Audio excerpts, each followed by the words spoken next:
مجھے کہیں آتا جاتا دیکھ لے تو سب کے سامنے گالیاں دیتا ہے اور میرے خلاف جھوٹے پرچے درج کرتا رہتا ہے۔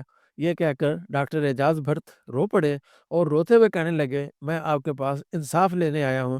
میں نے انہیں تسلی اور حوصلہ دیتے ہوئے کہا، آپ فکر نہ کریں، آپ کو انصاف ملے گا۔ اس وقت پراچا صاحبان اقتدار میں تھے۔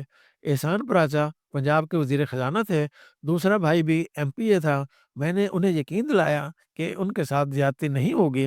میں نے دفتر پہنچتے ہی ایس ایچ او بھیرا کو طلب کر لیا۔ 1 گھنٹے بعد موٹی توند والا ایک لمبا تڑگا شخص میرے دفتر میں داخل ہوا اور سلیوٹ کرتے ہوئے بولا، ایس ایچ او بھیرا سر۔ میں نے اس سے علاقے کے عمومی حالات پوچھے تو اس نے پراچا فیملی، جنہوں نے اسے وہاں تعینات کروایا تھا، کہ قصیدے پڑھنے شروع کر دیے۔ میں نے پوچھا، معروف عالم دین پیر کرم شاہ صاحب بھی بھیرا کے رہائشی ہیں، انہیں بھی کبھی ملے ہو؟ فوراً بولا، وہ شرپسند مولوی ہے جناب۔ اس پر مجھے غصہ آ گیا۔ میں نے اسے ٹپکتے ہوئے کہا، او بدبخت، تم سیاستدانوں کے ذاتی نوکر بن گئے ہو اور ان کے کہنے پر ان کے مخالفوں کی بے عزتی کرتے ہو۔ خبردار، آئندہ ایسا کیا تو تمہارے خلاف پرچہ درج کروں گا اور تمہیں گرفتار کر کے اسی تھانے میں بند کر دوں گا۔ ساتھ ہی اسے وارننگ دی کہ ڈاکٹر اعجاز بھرت کے خلاف کوئی پرچہ میری اجازت کے بغیر درج نہیں ہوگا، اور جو پرچے پہلے درج ہیں ان کی فائلز میرے دفتر میں جمع کرواؤ، ان کی تفتیش میں خود کروں گا۔ ظاہر ہے کہ ان کے وفادار ایس ایچ او نے میرے ساتھ اپنی ناخوشگوار میٹنگ کی رپورٹ پراچا صاحبان کو دے دی ہوگی، تو اس کے بعد اے ایس پی بلوال ان کے لیے ناپسندیدہ اور ناقابل قبول قرار پایا ہوگا۔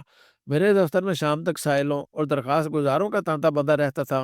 ہفتے میں ایک روز میں کہیں نہ کہیں کھلی کچہری بھی منعقد کرتا، جس میں عوام کی تعداد سینکڑوں سے شروع ہو کر ہزاروں تک پہنچ گئی۔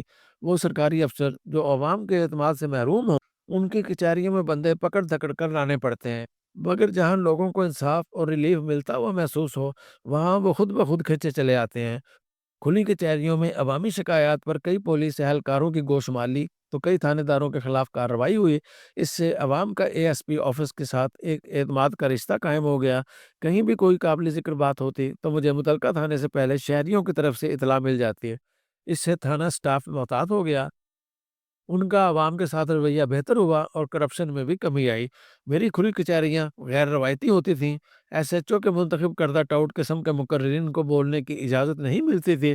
سب سے پہلے میں اپنی پالیسی اور ترجیحات بتاتا اور پھر عوام سے جرائم کے خاتمے کے لیے ان کی آراء اور مشورے طلب کرتا، جبکہ آخر میں انفرادی شکایات سنتا۔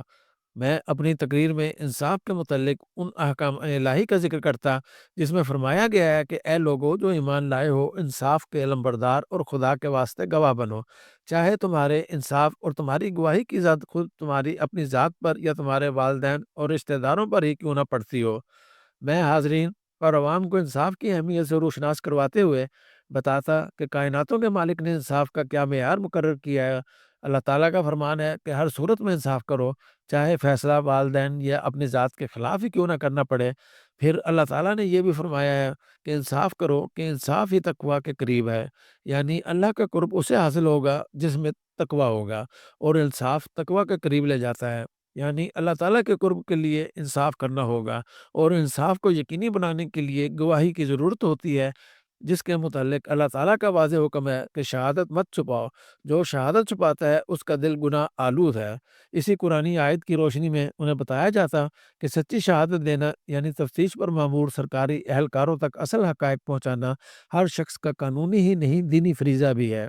خالق و مالک نے حقائق متعلقہ حکام تک نہ پہنچانے اور انہیں چھپانے سے منع فرمایا ہے۔ دراصل ہمارے معاشرے میں مختلف وجوہ کی بنا پر لوگ گواہی یا شہادت دینے سے گریز کرتے ہیں، لہٰذا عوام کو گواہی پر آمادہ کرنے کے لیے احکام الہی سے زیادہ مؤثر کوئی بات ثابت نہیں ہو سکتی تھی۔ مختلف جگہوں پر اس بات پر بار بار زور دینے سے اچھے اثرات ظاہر ہونا شروع ہو گئے اور گواہی دینے کے معاملے میں لوگوں کی جھجک اور خوف دور ہونے لگا۔ ایک بار تھانہ مڈ راجہ میں کھلی کچہری کے بعد میں نے تھانے کا معائنہ شروع کر دیا۔